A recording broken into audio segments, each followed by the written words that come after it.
to our people, what should we be putting in place, right, for when we have instruction that involves shooting and movement. In everything that we do, we're going to give you options, right, so that you have the ability to give your people options back at the agency. Now, how many of you have tried to do movement and shooting drills, and the people at your agency, right, your cops are doing this? How long are they going to be able to live like that? Not very long, right? Not very long. It's unsustainable. It becomes very tiring very quickly, right? And for those of you that liked the short stocking mounting method, here's where you make your money, right? Because not only can you clear corners faster by short stocking, but going from a carry position that isn't going to exert a lot of energy for a long-term deployment, i.e. we need to clear this high school, right?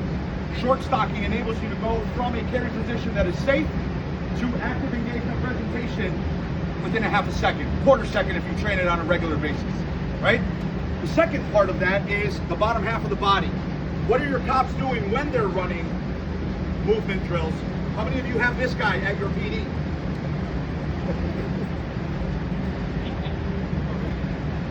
Your range master. Yeah. Okay, man. We're quick. Yeah. Right?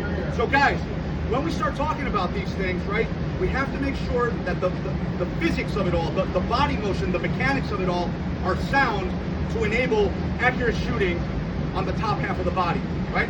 Who's heard of the combat glide before? Team guys, don't speak up. But who's heard of the combat glide before? No? Okay, so the combat glide refers to a approach to walking. So that when you walk, it's almost as if you are gliding through whatever terrain you are doing, right? There's a couple of requirements for the combat glide to be effective, and they are this.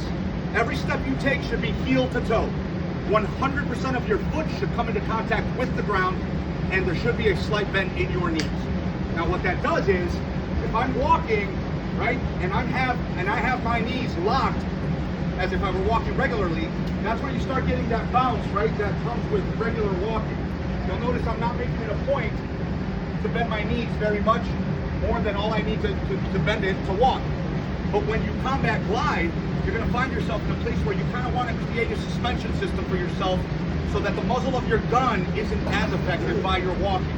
So, heel to toe steps at your own pace and slight bend in the knees to kind of enable you to take a much less disturbed approach to keeping that muzzle on your horizontal plane as you're engaging something downrange. Does that make sense to everyone? Right?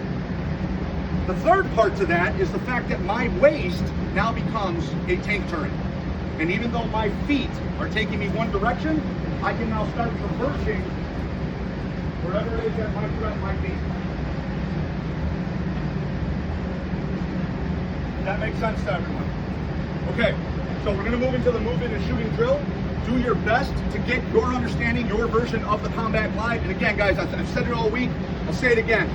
We're not here to teach you the way. We're here to teach you a way. Some of you have already had an opportunity to understand the combat glide, right? For those of you that this is going to be new, heel to toe, slight bend in the knees, right? And keep it with the understanding of my legs, my bottom half are the suspension system that are going to make me stable on the top half to be accurate as a shooter while running my long gun. Does that make sense? Questions, comments, concerns? Is anybody doing the combat glide differently? Marty, what do you have? So one of the things